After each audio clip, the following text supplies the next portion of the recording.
베드로 1장 5절에서 8절 말씀을 찾으신 줄 알고 제가 공독하겠습니다. 너희 중에 누구든지 지혜가 부족하거든 모든 사람에게 후히 주시고 꾸짖지 아니하시는 하나님께 구하라. 그리하면 주시리라. 오직 믿음으로 구하고 조금 더 의심하지 말라. 의심하는 자는 마치 바람에 밀려 요동하는 바다 물결 같으니 이런 사람은 무엇이든지 주께 얻기를 생각하지 말라. 두 마음을 품어 모든 일에 정함이 없는 자로다.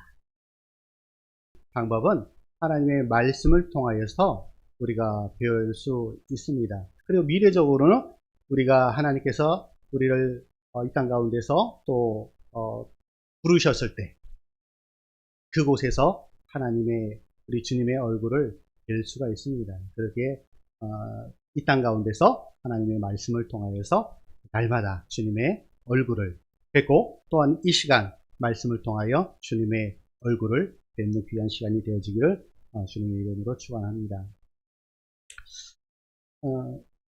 우리가 지난 시간에 일반 서신 또한 이제 공동 서신이라고 하면 이 야고보서부터 유다서까지 쭉 이어지는 7권의 그 서신에 대해서 살펴보았고, 그리고 그 7권에 대해서 일관되게 흐르는 그 주제가 있다라고 말씀을 드렸습니다. 그 일관되게 흐르는 그 주제가 무엇이냐면 바로 세상과 마주한 교회, 세상과 마주 서 있는 지금 전투적인 교회의 상황에 이다라고 말씀을 드렸습니다. 그렇기에 그 전투적인 그 상황 가운데 우리에게 날마다 주어지는 것이 무엇이냐면 여러 가지 시험들이다 라고 말씀을 드렸습니다. 한 주간을 살아가시면서 여러분의 일상 가운데 또 많은 그런 시험들이 분명히 있었을 줄로 믿습니다. 그 시련과 그 시험을 어떻게 이겨내셨습니까? 어찌 보면 한낮에 내려치는 그 떼약볕, 그것도 어찌 보면 우리에게 큰 시련, 도전이다라고 할 수가 있습니다. 그런데 분명한 것은 그 시련과 시험 가운데 하나님께서 도우시는 그 은혜가 반드시 있다라는 사실을 명심하시기 바랍니다. 지난 시간에 3절에서 너희 믿음의 시련이 인내를 만들어내는 줄 너희가 알미라 라는 말씀이 있습니다. 믿음의 시련. 이 믿음의 이 시련은 모든 믿는 자들에게 주어지는 그러한 시련입니다. 참으로 힘듭니다. 고통스럽습니다. 그렇지만 그 믿음의 시련은 길고 긴 그 시간과 과정을 거치게 되지만 반드시 전근과 같이 순금과 같이 성장케 하는 하나님의 그 은혜가 있다라는 사실을 우리는 또한 명심해야 합니다. 저희 아들 자식 자랑하면 팔불출이라고 하는데 우리 하라가 지지난주 토요일날 아르바이트를 했어요. 토요일날 총 15시간에 걸쳐서 아르바이트를 했었어요. 그리고 지친 몸을 이끌고 주일날 일어나서 또 예배에 참석하고 또 지난 금요일 날에는 저하고 같이 또한 큰아빠하고 같이 또 벌초하러 경남 밀양까지, 거기에 저희 선산이 그곳에 있는데 경남 밀양까지 같이 갔다 왔어요. 6시에 출발해서 집에 도착했더니 저녁 9시가 되었어요. 그래서 그 전주에도 15시간을 고생을 했는데 이번 주도 15시간을 고생을 했어요. 저희 차가 또 작잖아요. 좁은 차 안에서 그래도 거의 180 가까이 되는 애가 다리를 쪼그리고 얼마나 힘들었겠어요. 저야 뭐 짧아서 괜찮은데 길쭉한 저희 아들은 참으로 힘들었을 것 같아요. 그렇게 다녀와서 새벽에 몸에서 막 열이 나는 거야. 열이 나고 그래서 또 토요일 날 또 아르바이트가 또 스케줄이 잡혀 있어요. 그래서 아빠 된 그 심정에 얘를 보내야 되나 말아야 하나 라는 그 갈등, 이 두 마음이 교차하는 걸 느꼈어요. 그런데 감사하고 다행스럽게 우리 하나를 깨우니 새벽까지 열이 펄펄 나던 애가 그래도 일어나서 또 아르바이트를 나가는 거예요. 8시에 나가서 저녁 한 7시 정도에 돌아왔어요. 그 모습을 보면서 아빠 된 마음, 저의 마음이 뿌듯하기도 했고 그리고 자랑스럽기도 했고 그랬습니다. 그렇게 참고 견디고 인내하는 그 아들의 그 모습을 보면서 뿌듯함. 그런데 우리 하나님 아버지의 그 마음은 어떠할까라는 것을 그 순간 생각해 봤어요. 하나님께서 자녀된 우리에게, 믿는 자들에게 시련, 믿음의 시련을 주는데 이 믿음의 시련을 잘 인내하고 참고 견디고 갈 때에 우리 하나님의 그 마음은 어떠할까 하는 것을 조금 느껴보는 그런 시간이었다라고 할 수가 있습니다. 우리 하나님께서는 이 믿음의 시련을 통해서 우리에게 기대하시는 바가 분명히 있습니다. 그것이 무엇이냐면 인내를 통해서 온전하게 되어지는 것입니다. 인내 그 과정은 참으로 힘들어요. 그리고 인내는 하루아침에 이루어지는 것이 결코 아닙니다. 참으로 길고 지난한 그 시간과 과정이 필요해요. 그런데 그 지난하고 힘든 그 시간과 과정을 거치게 되었을 때 놀라운 하나님의 그 은혜와 축복이 있다라는 사실을 우리는 알아야 합니다. 그래서 12절에 보면 그 인내의 그 과정을 통해서 생명의 면류관 그리고 온전한 선물을 하나님께서 주신다라고 말씀을 하세요. 그것을 본문 4절에서는 인내를 온전히 이루게 되면은 온전하고 조금도 부족함이 없게 하실 것이다 라고 말씀을 하고 있는 것이에요. 여러분, 진주가 아름답고 영롱한 진주가 만들어지는 그 과정을 여러분들 아실 겁니다. 조개 안에 모래나 이물질이 그 안으로 들어와요. 그 이물질이 들어오게 되면 조개의 살은 엄청 고통스러워요. 때로는 그 들어오는 그 이물질을 다시 바깥으로 토해내고 싶은 그런 심정도 조개 입장에서는 들 거예요. 그런데 조개가 살을 에이는 듯한 그 고통이 있다고 해서 그것을 내뱉어버리면 결코 아름답고 영롱한 진주를 만들어낼 수가 없어요. 그러나 그 이물질이 들어옴에도 불구하고 고통 가운데 그 인내하며 그 모래 이물질을 품고 견디고 참고 인내하게 되면은 그 이후에는 우리가 잘 아는 아름답고 영롱한 존귀하고 값어치 있는 상상할 수 없는 그런 아름다운 진주가 만들어지는 것이에요. 또한 우리가 씨앗을 심어요. 씨앗을 심는 거하고 씨앗이 열매 맺는 거하고는 또 달라요. 씨앗을 심는 거는 단회적이에요. 단번에 심을 수가 있어요. 한 번이면 끝이에요. 그런데 그 심은 그 씨앗을 풍성한 열매로 만드는 그 과정은 조개가 진주를 만들어내는 것과 동일해요. 오랜 시간이 걸려요. 참으로 인내 그 과정이 필요해요. 지난하는 그 시간들이 필요해요. 심는 거는 단번에 심지만 열매를 맺는 거는 엄청난 그 시간을 요구하게 돼요. 그리고 그것을 인내하며 참고 견디며 그걸 가꾸어 갈 때, 시간이 되면, 인내의 그 과정을 경험하게 되면 풍성한 열매들이 맺혀지게 된다라는 사실입니다. 온전하면 결코 단번에 한 번에 이루어지는 것이 아니라 오랜 과정과 시간이 요구된다라고 할 수가 있어요. 그래서 1장 12절, 17절에 보니까 그것이 온전함이 생명의 면류관으로 그리고 온전한 선물로 우리에게 허락해 주신다라고 말씀하고 있는 것입니다.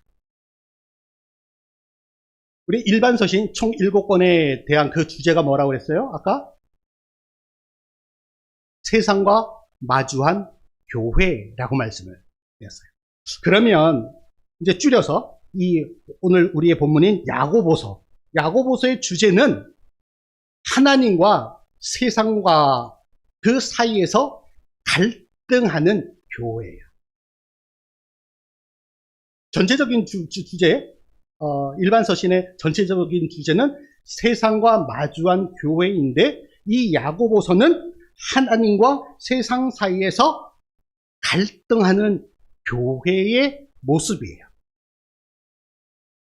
그래서 이 갈등하는 세상과 교회가 하나님과 세상 사이에서 갈등 속에서 시작되는 것이 바로 여러 가지 시험이에요.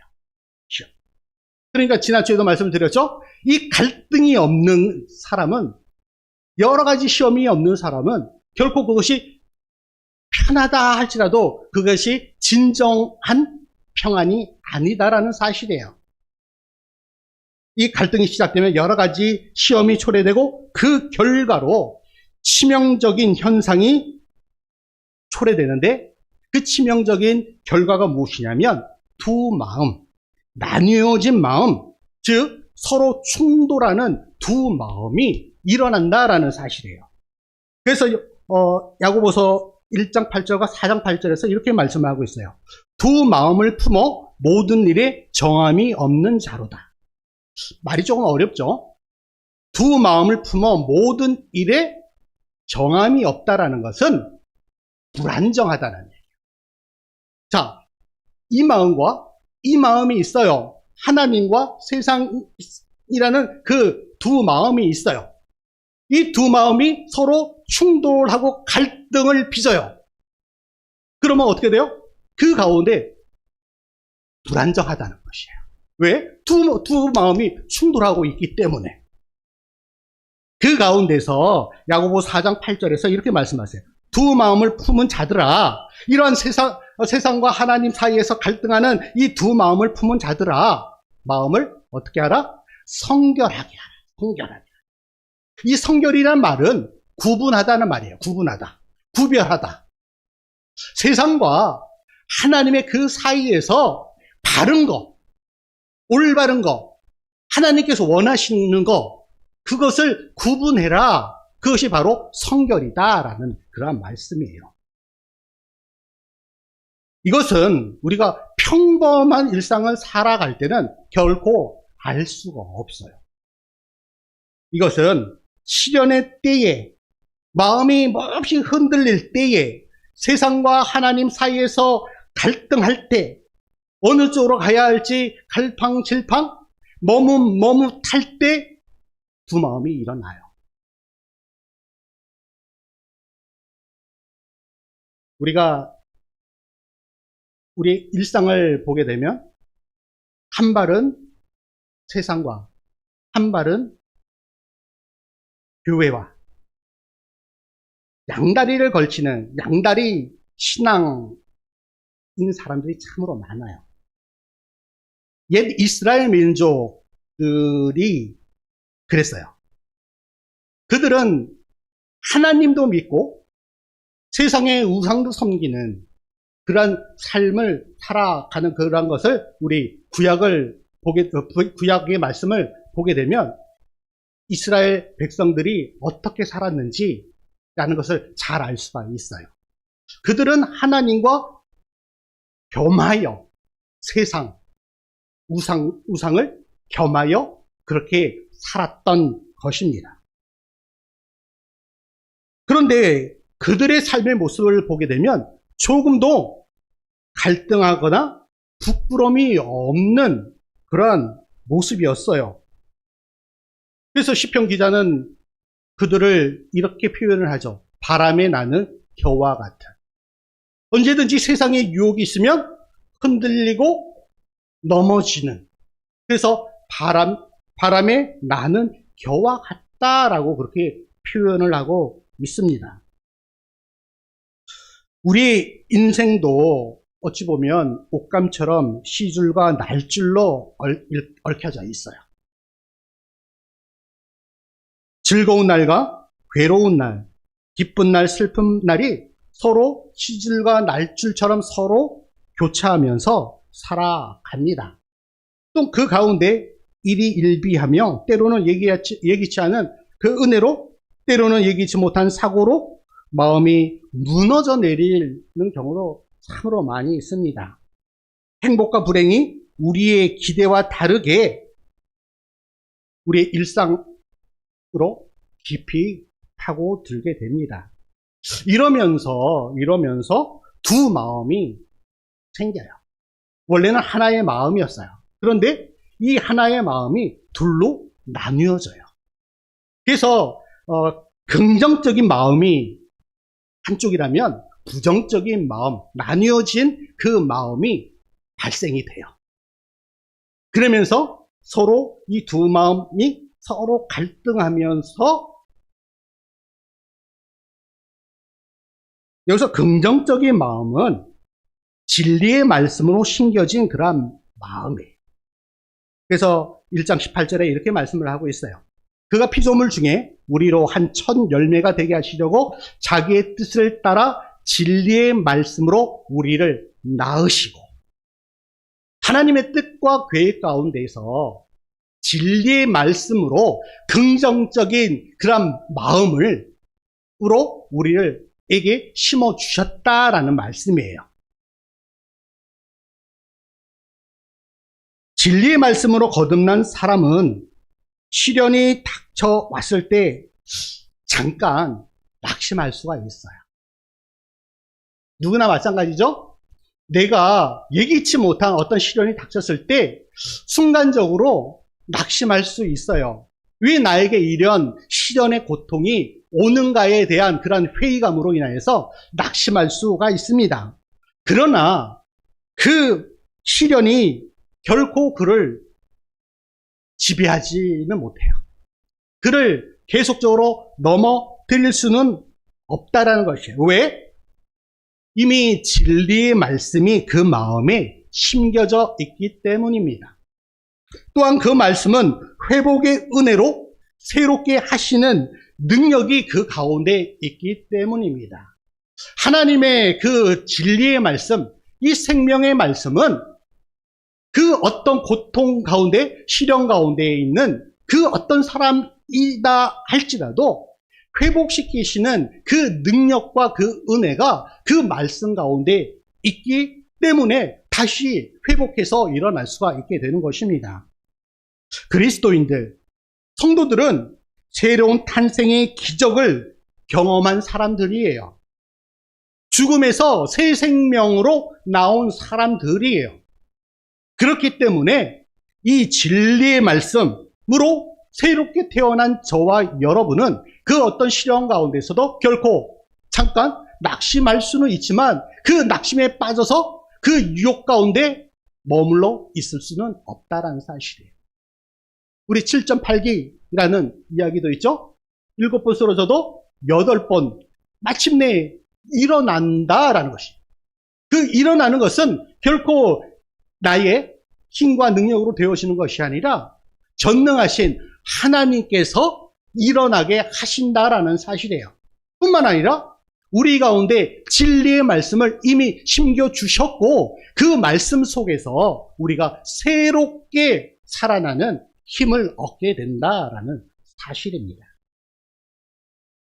우리가 긍정적인 마음은 이 진리의 말씀을 통해서 우리가 새롭게 태어나지만 부정적인 마음이 있어요. 부정적인 마음. 이 부정적인 마음은 욕심에 끌리는 마음. 이 부정적인 마음은 지속적으로 악화되어 가요. 부정적으로 더 안 좋은 방향으로 악화되어 가요. 그래서 1장 15절에 이렇게 말씀을 하고 있습니다. 욕심이, 부정적인 마음이 욕심에서 온다라고 말씀을 드렸어요. 그런데 이 욕심의 결과를 한번 봅시다. 욕심이 잉태한 즉, 죄를 낳고, 죄가 장성한 즉, 사망을 낳는다. 자, 앞에서 긍정적인 마음에서 진리의 말씀은 새롭게 거듭나게 하는 그 능력을 보인다라고 이야기를 했어요. 그런데 부정적인 이 마음, 이 욕심의 결과는 어때요? 죄를 낳고 결국에 가서는 사망을 낳게 한다라고 말씀을 하고 있어요. 진리의 말씀으로 새 생명을 계속해서 우리가 낳아야 하지만 욕심, 곧 세상의 그 부를 추구하고 세상을 향한 그 마음, 세상의 부와 명예라는 그 유혹이란 문제 앞에 쉽게 무너지는 것. 그것이 바로 욕심으로부터 시작이 된다라는 거죠. 한국교회의 어찌 보면 가장 큰 문제가 지금 참으로 어렵게 된 그 상황이 바로 이 진리의 말씀으로 계속적으로 새로운 생명을 탄생시켜야 하지만 욕심, 세상을 향한 그 욕심과 세상을 향한 그 부와 그 명예로 말미암아서 작금의 한국교회가 점점점 침체되어져 가고 있다라고 할 수가 있습니다. 바로 세상과 하나님 사이에서 갈등하면서 긍정적인 마음이 아니라 부정적인 마음으로 향하고 있는 것. 그것이 작금의 한국교회의 모습이다라고 할 수가 있습니다. 그래서 야고보 선생님은 우리에게 이렇게 말씀을 하고 있어요. 모든 더러운 것과 넘치는 악을 내버리고 너희 영혼을 능히 구원할 바 마음에 심어진 말씀을 온유함으로 받으라. 자, 부정적인 마음을 긍정적인 마음으로 바꾸기 위해 우리가 해야 할 일, 또한 그를 위해서 우리가 간절히 기도하고 소망해야 할 것이 무엇인가 하는 것을 우리에게 야고보 선생님은 제시하고 있어요. 그것이 뭐라고요? 모든 더러운 것과 넘치는 악을 내어 버려라. 버리래요. 죄를 향하여 갈 수 있는, 죄를 낳고 사망을 낳는 그러한 욕심들, 그것이 바로 더러운 것이에요. 그것이 바로 악이에요. 그것을 내어 버리라 라고 말씀을 하세요. 그러면 그렇게 하면은 너 영혼을 능히 구원할 바 마음에 심어진 말씀을 온유함으로 받으라. 자, 아직까지 희망이 있어요. 한국교회가 세상으로부터 많은 비난과 조롱을 당하고 있지만 아직까지 한국교회는 희망이 있어요. 왜 그런가 하면 이 말씀을 보게 되면 마음에 심어진 말씀이 있기 때문이에요. 자, 여기 보면 마음에 심어질 말씀이 아니에요. 마음에 심어진 말씀이에요. 과거예요? 현재예요? 미래예요? 과거예요. 이미 우리 교회 안에 모든 성도들 가운데 마음에 심어진 말씀이 있기 때문에 그래요. 이 말씀이 우리가 소위 뭐라고 부르냐면 복음이에요. 하나님의 말씀을 통하여서 우리 모든 성도들 심령 가운데 심겨져 있는 복음이 이미 우리 마음속에 심어져 있다라는 사실이에요.